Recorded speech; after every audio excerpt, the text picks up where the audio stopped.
میں نے کچھ نہیں دیکھا، میں سچ کہہ رہی ہوں۔ وہ اپنی آنکھوں پر ہاتھ رکھتے ہی پیچھے ہٹی تھی، جبکہ بہرام خان زادہ باتھ ٹاول میں لپٹا اس کے مزید قریب آیا تھا۔ کہنے لگا، اچھا کچھ نہیں دیکھا تم نے؟ شرم نہیں آتی؟ جب میں نہا رہا تھا تو تم نے واش روم کا دروازہ کیوں کھولا؟ مجھے تمہارے لچھن شروع ہی سے کچھ ٹھیک نہیں لگے تھے، کچھ زیادہ ہی جوانی آگ نہیں اگل رہی تمہاری؟ ہاں؟ ملیحہ تو یہ الفاظ سن کر شرم سے سرخ لال ہو چکی تھی۔ یہی چاہتی تھی کہ بس ابھی زمین پھٹے اور وہ اس میں دھنس جائے۔ کہنے لگی، میں سچ کہہ رہی ہوں، پلیز مجھے معاف کر دے، میں دوبارہ ایسی غلطی نہیں کروں گی۔ مگر بہرام بولا، میں پورا بدلہ لے کر رہتا ہوں، سمجھی؟ تم نے مجھے بغیر کپڑوں کے دیکھا ہے، وہ بھی نہاتے ہوئے۔ اب جب تک میں تمہیں ہر پردے سے آزاد نہ دیکھ لوں، میں تمہیں نہیں بخشوں گا۔ نہیں، ملیحہ کو اپنی جان نکلتی ہوئی محسوس ہوئی تھی جب بہرام نے اس کا دوپٹہ کھینچ کر ایک طرف پھینکا۔ وہ اپنے ہاتھوں سے اپنے سینے کو چھپانے لگی تھی، جنہیں بڑی ترسی نگاہوں سے بہرام دیکھ رہا تھا۔ آگے بڑھ کر کہنے لگا، چلو اتارو یہ سب، مجھے غصہ مت دلاؤ۔ اگر مجھے غصہ آ گیا نا تو جانتی ہو نا میں کیا کروں گا؟ چلنے کے قابل نہیں رہو گی، ایسی بری حالت کر دوں گا تمہاری۔ بہرام کے الفاظ اس کی جان نکال رہے تھے۔ وہ اس وقت کو پچھتا رہی تھی جب اس نے اس 6 فٹے دیو کی شرط مان کے اس خاص مشن میں اس کا ساتھ دینے کا وعدہ کیا تھا، وہ بھی 5 لاکھ کے عوض۔ مرتی کیا نہ کرتی۔ بہرام نے آگے بڑھ کر اپنا ہاتھ خود اس کی قمیص تک لایا اور ایک جھٹکے سے اس کی قمیص رانائیوں سے تار تار کر کے وہاں پر اپنا… یہ آپ کیا کر رہے ہیں؟ میں نے آپ کو کہا ہے نا کہ میں ایسی ویسی لڑکی نہیں۔ گھبراتے ہوئے 17 سالہ ملیحہ نے اپنے گرد چادر کو پھیلا کر مضبوطی سے تھاما تھا۔ وہ جیسے جیسے پیچھے قدم اٹھا رہی تھی، سامنے کھڑا شرٹ لیس بہرام اس کی جانب قدم بڑھاتا دروازے پر ہاتھ رکھ کر اس کے فرار کے سارے راستے بند کر چکا تھا۔ ٹھوڑی پر ہاتھ رکھ کر اس کا چہرہ اوپر اٹھا کر کہنے لگا، کتنی بار تمہیں کہا ہے کہ میرے کمرے میں اگر دوبارہ تم نے قدم رکھا تو تمہاری یہ عزت چٹکیوں میں تار تار کر دوں گا۔ ملیحہ گھبرا چکی تھی، کہنے لگی، میں وعدہ کرتی ہوں آئندہ نہیں آؤں گی۔ وہ تو مجھے بی بی جی نے آپ کے کمرے میں دودھ کا گلاس پہنچانے کا کہا تھا۔ وہ کہنے لگا کہ اب تو تم شیر کے شکنجے میں پھنس چکی ہو، اس کمرے سے تم میری اجازت کے بغیر تو نہیں نکل سکتی۔ اب یا تو تم میری بات مانو گی یا پھر اپنے ہاتھوں سے خود کو ہر پردے سے آزاد کرو گی اور میرا دل بہلاؤ گی، وہ بھی پوری رات۔ وہ 6 فٹ کا باڈی بلڈر اس کے سامنے تو اس کی کوئی اہمیت ہی نہیں تھی۔ گھبرا کر وہ اپنے چہرے پر ہاتھ رکھ کر کہنے لگی کہ نہیں، میں ایسا نہیں کر سکتی، ایسا کرنے کا سوچ بھی نہیں سکتی۔ آپ مجھے بتائیں مجھے کیا کرنا ہوگا۔ بڑی مشکلوں سے آج وہ اس کے ہاتھ لگی تھی۔ چہرے پر ایک فاتحانہ مسکراہٹ سجا کر بہرام خان زادہ نے اس کی جانب دیکھا اور پھر اپنا ہاتھ اس کی کمر میں ڈالنے کر کہنے لگا، چلو شاباش، شروع ہو جاؤ۔ سب سے پہلے تمہیں اپنا جو ہے یہ دوپٹہ اتارنا ہوگا۔ پھر یہ کہتے ہوئے وہ ایک جھٹکے سے اس کے دوپٹے کو اس سے جدا کر گیا۔ ملیحہ نے اپنے سینے کو اپنے ہاتھوں سے چھپایا۔ بہرام کی نظریں جب اس کے سینے پر گئیں تو اس کے ماتھے پر بل پڑے تھے۔ وہ پھر کہنے لگا، عمر تمہاری 17 سال ہے اور فگر تمہارا 40 سال کی عورت جیسا ہے، آخر چکر کیا ہے تمہارا؟ یہ کہتے ہوئے وہ اس کے مزید قریب ہوا۔ جب ملیحہ نے ایک جھٹکے سے بہرام کو خود سے دور کیا اور کمرے کا لاک کھول کر جانے لگی، تبھی بہرام نے اسے بازو سے پکڑ کر اپنے مزید قریب کھینچ لیا اور اگلے ہی پل اپنا ہاتھ زور سے اس کے ہاتھ میں چائے کا کپ لیے وہ دھیرے دھیرے گھونٹ بھرتی ہوئی سامنے کھڑی اس لڑکی کو کڑی نظروں سے دیکھ رہی تھی، جس کی عمر 17 سال تھی اور اس وقت نقاب میں چہرہ چھپا کر کھڑی تھی۔ صاف دکھائی دے رہا تھا کہ وہ کانپ رہی ہے۔ فاخرہ بیگم نے اسے کنکھیوں سے دیکھا تھا، پھر کہنے لگی، یہاں پر کوئی مرد تمہیں دکھائی دے رہا ہے؟ ہم سب خواتین ہیں یہاں پر، اپنا نقاب اتارو۔ فاخرہ بیگم کی آواز سن کر ملیحہ نے ہچکچاتے ہوئے اپنے چہرے سے نقاب ہٹایا تھا۔ فاخرہ بیگم تو اس کے حسن سے خاصی متاثر ہوئی تھی، واقعی میں وہ بے حد خوبصورت تھی۔ فاخرہ بیگم کو تو جیسے اس کے حسن سے حسد سا محسوس ہونے لگا، فوراً نظریں ہٹا گئیں، پھر کہنے لگی شکل و صورت سے تو اچھی لگتی ہو، پھر تمہیں ہمارے گھر میں ملازمہ بننے کی کیا ضرورت پیش آ گئی؟ ملیحہ نے گہری سانس خارج کی تھی۔ وہ ایک پڑھی لکھی لڑکی تھی، ابھی بھی FSC کر رہی تھی، خواب تو بہت اونچے دیکھ رکھے تھے کہ وہ میڈیکل پڑھ کر ڈاکٹر بنے گی، مگر جس طرح گھر کے حالات تھے نہ جانے ڈاکٹر بننا نصیب ہوتا نہ ہوتا۔ ایک گہری سانس خارج کر کے کہنے لگی بی بی جی بس گھر کے حالات ایسے ہو گئے، بابا کے انتقال کے بعد گھر کا سارا خرچ میرے ہی کاندھوں پر آ چکا ہے، میرا کوئی بھائی نہیں ہے، اسی لیے مجھے ہی باہر نکلنا پڑا۔ فاخرہ بیگم کہنے لگی ٹھیک ہے، آج کے بعد کچن کی ساری ذمہ داری تم ہی سنبھالو گی۔ یہ کہہ کر وہ وہاں سے جا چکی تھی اور ملیحہ وہاں سے سیدھا کچن میں آ چکی تھی۔ اتنا بڑا کچن دیکھ کر تو اس کی آنکھیں کھلی کی کھلی رہ گئیں، یہاں پر ضرورت کی ہر ایک چیز موجود تھی۔ ایک پکی سی عمر کی ملازمہ آئی اور اس کے ہاتھ میں کھانے کی لسٹ تھما دی، کہنے لگی کہ ابھی دوپہر میں تم یہ سب بناؤ گی اور رات کو کھانا الگ سے بناؤ گی۔ اس لسٹ کو دیکھ کر ایک بار تو وہ چکرا چکی تھی، اور ہاں تو ایک وقت کھانا بنتا ہے اور 2 دن وہی کھاتے رہتے ہیں، اور یہاں تینوں وقت تازہ مرغ مسلم، اور وہ بھی 4 سے 5 اقسام کے بنانے تھے۔ وہ کمزور سی جان تو کھانا ویسے بھی اچھا بنا لیتی تھی، اسی لیے کام میں لگ گئی۔ گرمی کی وجہ سے ملیحہ نے اپنا دوپٹہ اتار کر کرسی پر رکھ دیا، اپنے بالوں کو جوڑے میں باندھ رکھا تھا، پسینے سے اس کی قمیض اس کے وجود سے چپک گئی تھی، جس سے اس کی رعنائیاں کافی حد تک واضح ہو چکی تھی۔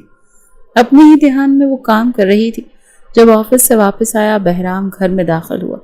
اسے لگا تھا جیسے ہمیشہ کی طرح آج بھی اس کی امی کچن میں کھڑی کھانا بنا رہی ہوں گی۔ اپنے ہی دھیان میں موبائل پر کام کر رہا تھا۔ کچن میں داخل ہوتے ہی اس نے اپنی باہیں پھیلا دی، کہنے لگا مام میں آ گیا۔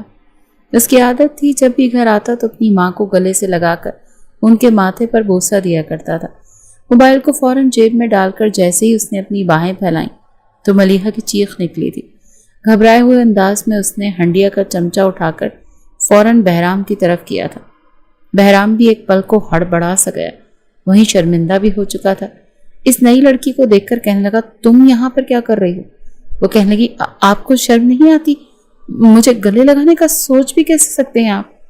کوئی شرم تمیز نہیں ہے آپ کو؟ بہرام اس لڑکی کو اپنے سامنے زبان چلتی دیکھ کر اسے گھور کر دیکھنے لگا۔ وہ اسے سنانا چاہتا تھا اور نہ جانے کیا کچھ کہنا چاہتا تھا، مگر کچھ تو بات تھی اس لڑکی میں کہ وہ کچھ بول ہی نہ پایا۔ اسی وقت وہ کچن سے باہر نکل آیا۔ اس کے شور کی آواز سن کر فاخرہ بیگم بھی کمرے سے نکل چکی تھی۔ کہنے لگا کہ امی یہ لڑکی کون ہے اور کچن میں کیا کر رہی تھی؟ اس کی ماں مسکرا کر کہنے لگی کیوں؟ کیا ہوا بیٹا؟ اس نے تمہیں کچھ کہا ہے کیا؟ آج ہی میں نے اسے اپنے گھر میں کام پر رکھا ہے اور یہ صرف کھانا بنایا کرے گی۔ یہ سن کر وہ زیر لب مسکرایا اور پھر اپنی ماں کے ساتھ بیٹھ چکا تھا۔ چور نظروں سے اس کو دیکھ رہا تھا، پرکشش چہرہ، چوڑا سینہ، بالکل کسی دیو ہیکل درندے جیسا لگتا تھا، اور یقیناً ایسی ہی باڈی رکھنے والے لڑکوں پر لڑکیاں مر رہی ہوتی ہیں، مگر ملیحہ کو ان سب سے کوئی دلچسپی نہیں تھی۔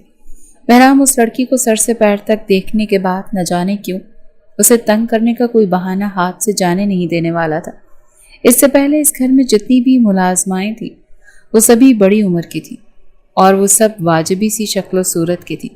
کبھی بہرام کی نظر ان ملازماؤں کی طرف اٹھی ہی نہیں تھی، مگر اس لڑکی میں کچھ تو خاص بات ضرور تھی کہ بہرام بلا وجہ اسے تنگ کرنے کا سوچ چکا تھا۔ جب کھانا بن کر تیار ہو گیا تو وہ ایک جانب کھڑی ہو گئی۔ بہرام اسے گھور کر دیکھ رہا تھا، کہنے لگا یہ بت بنے کیا کھڑی ہو، آؤ مجھے کھانا سرو کرو۔ وہ آگے بڑھی، جب کھانا ڈالنے لگی تو کہنے لگا اتنا زیادہ کیوں ڈال دیا؟ میں کہتا ہوں میں کوئی جانور دکھائی دے رہا ہوں؟ کم کرو اسے۔ وہ کم کرنے لگی تو کہنے لگا دوسری پلیٹ میں ڈالو، اب یہ پلیٹ تو خراب ہو گئی۔ ملیحہ کو اس کے سر پھرے پر جی بھر کر غصہ آ رہا تھا، اور یہ غصہ بہرام سے جان بوجھ کر دلا رہا تھا۔ پانی کا گلاس تک بھی وہ خود نہیں اٹھا رہا تھا، بار بار اسے پکار رہا تھا، اور فاخرہ بیگم اسے دیکھ کر کہہ رہی تھی کیا ہو گیا، کیوں تنگ کر رہے ہو اسے؟ جب بھی بہرام ایک آنکھ دبا کر اپنی ماں کو خاموش کروا گیا۔ خیر فاخرہ بیگم کو بھی ان باتوں سے کوئی خاص فرق نہیں پڑتا تھا۔ خیر سب کے کھانا کھانے کے بعد سبھی اپنے اپنے کمروں میں جا چکے تھے۔ جو کھانا بچ چکا وہ سمیٹنے کے بعد ملیحہ فاخرہ بیگم کے پاس آئی، جو نائٹ سوٹ میں ملبوس اپنے کمرے میں جا کر سونے لگی تھی۔ اسے یوں اپنے کمرے کے دروازے میں کھڑا دیکھ کر کہنے لگی، کیا بات ہے لڑکی، جاؤ جا کر سو جاؤ۔ ہچکچاتے ہوئے ملیحہ کہنے لگی، بی بی جی کہاں پر سوؤں؟ فاخرہ بیگم کہنے لگی، آؤ میرے بیڈ روم میں سو جاؤ۔ وہ جھجک کر کہنے لگی کہ نہیں بی بی جی، وہ میں تو بس ایسے ہی پوچھ رہی تھی کہ میں سوؤں گی کہاں پر۔ کہنے لگی، کیا مطلب کہاں سو گی؟ کچن دیا ہے نا تمہیں، وہیں فرش پر سو جاؤ۔ نہ ہی انہوں نے اسے میٹرس دیا تھا، نہ تکیہ اور نہ ہی چادر۔ چپ چاپ کچن میں ایک کونے میں خالی جگہ دیکھ کر وہ وہیں پر بیٹھ گئی۔ ذہن میں کئی طرح کے وسوسے آ رہے تھے، مگر وہ کچھ بھی ماضی کا سوچنا نہیں چاہتی تھی۔ بی بی جی اسے 30,000 تنخواہ دے رہی تھی، اس سے اس کا اچھا خاصا گھر کا خرچہ چل جاتا، یہی کافی تھا۔ وہیں فرش پر سارے دن کی تھکی ہاری اپنے سر کے نیچے بازو رکھ کر سو گئی، جبکہ بہرام اپنے کمرے میں لیپ ٹاپ پر کچھ کام کر رہا تھا۔ اس سے پہلے جب بھی اسے رات کو کافی پینی ہوتی تو وہ خود ہی اٹھ کر بنایا کرتا تھا، مگر اب وہ کافی اس لڑکی سے ہی بنوانا چاہتا تھا۔ چلتا وہ کچن کے دروازے پر آیا تو کہنے لگا، اے لڑکی کافی بناؤ میرے لیے، مگر کوئی جواب نہ آیا تو پھر بہرام نے کچن میں قدم رکھا۔ جب دیکھا تو وہ ایک جانب فرش پر سو رہی تھی، بال چہرے پر آئے ہوئے تھے۔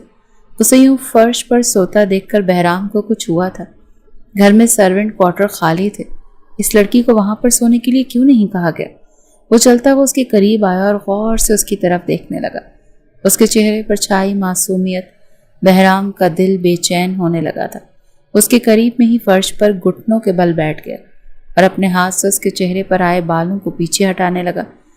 اس کے دل میں سرشاری سی ابھرنے لگی تھی۔ وہ کوئی دل پھینک قسم کا لڑکا تو نہیں تھا، ہاں البتہ لڑکیوں کے ساتھ اٹھنا بیٹھنا اس کے لیے عام سی بات تھی۔ ابھی اس نے اپنا ہاتھ اس کے چہرے کے قریب کیا ہی تھا کہ اپنے قریب موجودگی محسوس کرتے ملیحہ ہڑبڑا کر اٹھ بیٹھی۔ ایک بار پھر اپنے سامنے بہرام کو دیکھ کر اس کے حلق سے چیخ نکلتے رہ گئی۔ جب بہرام نے اس کے لبوں پر ہاتھ رکھ دیا، اسے غصے سے گھور کر کہنے لگا، ہر وقت چیختی کیوں رہتی ہو؟ جلدی سے دوپٹے سے خود کو ڈھانپنے لگی۔ یہ بات بھی بہرام کو اندر تک جھلسا چکی تھی۔ کہنے لگا، کیا میں تمہیں دل پھینک قسم کا لگ رہا ہوں؟ کیا میرے ماتھے پر ٹھرکی لکھا ہوا ہے؟ یا میں نے آج سے پہلے لڑکیوں کا حسن نہیں دیکھا؟ تم سے زیادہ حسین لڑکیاں دیکھ رکھی ہیں میں نے۔ میرے سامنے چند پیسوں کے عوض وہ اپنا سب کچھ اتارنے کو تیار ہوتی ہیں، اور تم مجھے دیکھ کر اپنے آپ کو یوں چھپانے لگتی ہو جیسے میں عورتوں کا بھوکا ہوں۔ ملیحہ تو سہم ہی چکی تھی، آخر کیوں بار بار یہ شخص اس سے پنگے لینے کے لیے آ رہا تھا۔ اس کی آنکھوں میں آنسو آ چکے تھے۔ اس کا ہاتھ اپنے چہرے سے ہٹا کر گہرے گہرے سانس لیتی اٹھ کر کھڑی ہو گئی، کہنے لگی کہ آپ یہاں پر کیا کر رہے ہیں؟ آپ کو کچھ چاہیے تھا تو آپ مجھے باہر سے ہی آواز دے دیتے۔ بہرام کہنے لگا، دی تو تھی، مگر تم ہی گدھے گھوڑے بیچ کر سو رہی تھی۔ میرے لیے کافی بنا کر لاؤ، اور دوبارہ یہ نوٹنکی میرے سامنے مت کرنا۔ وہ خاموش ہو چکی تھی۔ اب آدھی رات کو اس کے لیے کافی بنا رہی تھی۔ وہ تو یہ کہہ کر گیا تھا کہ بنا کر میرے کمرے میں ہی لے آنا۔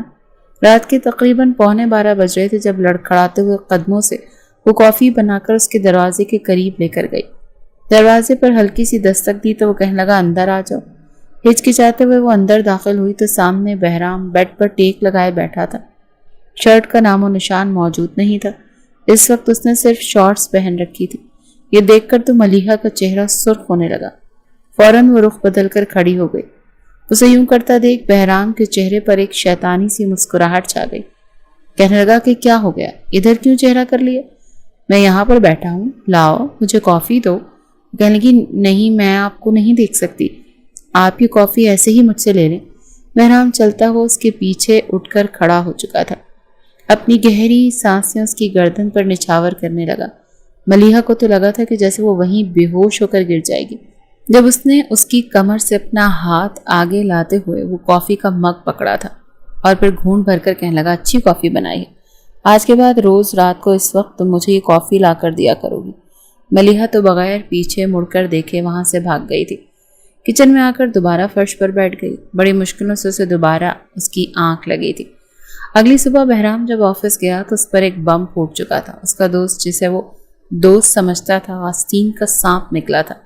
یزدان قریشی نے اس کے ایک بہت بڑا دھوکہ دے دیا تھا جو کبھی اس کا دوست رہ چکا تھا۔ وہ دھوکے سے اس کے پیپرز پر سائن لے چکا تھا اور اب اس کی کمپنی پر کیس کر کے یہ جتلانا چاہتا تھا وہ دھوکے سے اس کے پیپرز پر سائن لے چکا تھا اور اب اس کی کمپنی پر کیس کر کے یہ جتلانا چاہتا تھا کہ یہ کمپنی میری ہے اور بہرام خان زادہ نے اس پر قبضہ کر رکھا ہے۔ یہ سچویشن کچھ اس انداز سے اس کے سامنے آئی تھی کہ وہ سر پکڑ کر بیٹھ گیا تھا۔ کھانا پینا ہی بہرام خان زادہ بھول چکا تھا۔ اسے بالکل بھی اندازہ نہیں تھا کہ اس کے بچپن کا دوست اس کے ساتھ اتنا بڑا دھوکہ بھی کر سکتا ہے۔ فوراً اس نے یزدان کو کال ملائی تھی جو دوسری جانب ٹانگ پر ٹانگ چڑھائے بیٹھا سگریٹ کے کش لے رہا تھا۔ ہنس کر کہنے لگا، تمہیں کیا لگتا ہے میرے باپ کے دیے ہوئے قرض سے تم یہ جو کمپنی کھڑی کی ہے تم اکیلے اس کے مالک بن جاؤ گے اور میں ساری زندگی تمہارے نیچے کام کر کے تمہارے تلوے چاٹتا رہوں گا؟ ہرگز نہیں۔ آج اگر تم کسی مقام پر ہو تو صرف اس لیے ہو کیونکہ میرے باپ نے اپنی زمینیں بیچ کر تمہارے باپ کو قرض دیا تھا اور خود وہ کنگال مر گیا، مگر میں اپنے باپ کا حق لے کر رہوں گا۔ اس پوری پراپرٹی پر میرا حق ہے کیونکہ اس پر میرے باپ کا پیسہ لگا ہے۔ بہرام غصے سے مٹھیاں بھیج کر کہنے لگا، یزدان شرم آنی چاہیے تمہیں۔ اگر تمہارے باپ نے اپنی زمینیں بیچ کر میرے باپ کو قرض دیا تھا تو وہ دونوں مخلص دوست تھے، بھائیوں سے بڑھ کر تھے، اور اس کے بعد میرے والد نے وہ سارا قرض اتار بھی تو دیا تھا۔ تو میرے ساتھ اتنا بڑا دھوکہ نہیں کر سکتے۔ مگر یزدان کال کاٹ چکا تھا۔ کہنے لگا، اب کورٹ میں ہی بات ہوگی۔ اس کے علاوہ بھی کمپنی کے کچھ ایسے خاص ڈاکیومنٹس تھے جو یزدان ہی کے پاس تھے۔ بس کسی بھی طرح بہرام ان تمام تر کاغذات کو نکلوانا چاہتا تھا۔ گھر آ کر وہ سر پکڑ کر بیٹھ گیا اور وہ کمزوری ڈھونڈنے لگا جس سے وہ یزدان تک پہنچ سکے اور اپنے پیپرز اس سے نکلوا سکے۔ وہ پیپر اس کے گھر میں موجود تھے اور وہ تبھی ممکن تھا کہ جب اس کے گھر میں جا کر کوئی رہے اور وہ پیپرز بہرام کو لا کر دے۔ ابھی بہرام یہ سوچ ہی رہا تھا جب اسے اپنی ماں کے چلانے کی آواز آئی، یہ کیا کر رہی ہو تم؟ کوئی عقل نہیں ہے تمہیں؟ یہاں پر تمہیں میں نے کس لیے رکھا ہے؟ ہاں، وہ ملیحہ پر چلا رہی تھی۔ جب بہرام اپنے کمرے سے باہر آیا تو سامنے وہ لڑکی ہاتھ میں بکس اور پینسل لیے کھڑی تھی اور فاخرہ بیگم اس پر چلائے جا رہی تھی۔ وہ روتے ہوئے معافی مانگ رہی تھی کہ ٹھیک ہے، میں آئندہ کے بعد اس وقت نہیں پڑھوں گی، مجھے معاف کر دیجیے۔ جبکہ فاخرہ بیگم غصے سے کہنے لگی، 2 ٹکے کی اوقات ہے تم لوگوں کی، اور کتابیں دیکھو میڈیکل کی اٹھا رکھی ہیں۔ پڑھائی تو ایسے کر رہی ہو جیسے ہمارے مقابلے میں آ کر کھڑی ہو جاؤ گی۔ رہنا تم لوگوں نے وہی ہے جہاں تم اب ہو۔ میں تمہاری ان کتابوں کو آگ لگا دوں گی، سمجھی؟ یہاں پر میرا سر درد سے پھٹا جا رہا ہے اور تم کتابیں کھول کر بیٹھی ہو۔ وہ ان کتابوں کو ایک طرف رکھتی فوراً چائے بنانے لگی اور ساتھ رو بھی رہی تھی۔ بہرام اپنی ماں سے کہنے لگا، ریلیکس مام، کیوں چلا رہی ہیں اس پر؟ فاخرہ بیگم نے تو آڑے ہاتھوں بیٹے کو بھی لے لیا۔ کہنے لگی، دیکھ لو اس کی حالت، 3 بار اس کو آواز دی ہے کہ میرے لیے چائے لے کر آؤ، سر میں درد ہو رہا ہے، مگر یہ محترمہ تو اپنے کانوں میں روئی ٹھونس کر بیٹھی ہوئی ہیں اور کتابیں پڑھ رہی ہیں۔ بہرام کو اس لڑکی پر ایک پل کو ترس آیا۔ دماغ تو 2 طرفہ ہی الجھ چکا تھا۔ جب اگلے اسے کچھ خیال آیا، کچھ سوچتے ہوئے اس نے ملیحہ کو دیکھا جو چائے بنا کر اس کی ماں کے کمرے میں دینے کے بعد جیسے ہی نکلی تو بہرام کہنے لگا، اے لڑکی، میرے کمرے میں آؤ۔ ملیحہ جانا تو نہیں چاہتی تھی مگر جا کر دروازے کے پاس کھڑے ہو کر کہنے لگی، جی کیا چاہیے آپ کو، بتا دیجیے۔ وہ کہنے لگا، کیا ہوا، ادھر آ کر بیٹھو۔ وہ خود صوفے پر بیٹھا تھا اور اسے سامنے بیڈ پر بیٹھنے کا کہہ رہا تھا۔ وہ کہنے لگی، نہیں صاحب جی، میں ایسے ہی ٹھیک ہوں، آپ مجھے بتا دیجیے آپ کو کیا چاہیے۔ وہ خود صوفے پر بیٹھا تھا اور اسے سامنے بیڈ پر بیٹھنے کا کہہ رہا تھا۔ وہ ہچکچاتے ہوئے اس کی طرف دیکھ رہی تھی جب بہرام اسے کہنے لگا، کون سی بکس ہیں تمہاری، کیا پڑھ رہی ہو تم؟ ملیحہ نے سر جھکا کر اسے سب کچھ بتا دیا کہ وہ ڈاکٹر بننا چاہتی ہے اور اپنے والد کی وفات کے بعد اپنی ماں اور چھوٹے بھائیوں کا خرچ پورا کرنے کے لیے مجبوراً یہ نوکری کر رہی ہے۔ بہرام کچھ سوچنے کے بعد کہنے لگا، اچھا ٹھیک ہے، اگر میں یہ کہوں کہ تم یہ نوکری کرنا چھوڑ دو اور صرف وہ کام کرو جو کرنے کا میں تمہیں کہوں تو کیا تم میری بات مانو گی؟ بدلے میں تمہاری پڑھائی کا سارا خرچ اور تمہاری ماں اور بہن بھائیوں کا خرچ سب کچھ میں اٹھاؤں گا۔ یہ سن کر ملیحہ نے ایک نظر بہرام کو دیکھا جس کی آنکھوں میں ایک عجیب سی چمک تھی۔ اس کی تو جان لبوں پر آئی تھی۔ بہرام تو پہلے دن سے ہی اس کی نظروں میں کوئی خاص مقام نہیں بنا پایا تھا۔ اسے تو یہی لگ رہا تھا کہ باقی امیر زادوں کی طرح بہرام بھی بس نوکرانی اور لڑکیوں کو پیسے دے کر اپنے بستر کی زینت بناتا ہے اور اسے بھی یقیناً کسی طرح دبوچنا چاہتا ہے۔ وہ فوراً اپنی چادر کو مضبوطی سے تھام کر کہنے لگی کہ نہیں، کوئی ضرورت نہیں ہے، میں خود ہی محنت کر کے اپنی پڑھائی کر لوں گی، اس کے لیے مجھے آپ کی بات نہیں ماننی۔ وہ کمرے سے باہر جانے لگی تو بہرام فوراً سے کہنے لگا، 5 لاکھ۔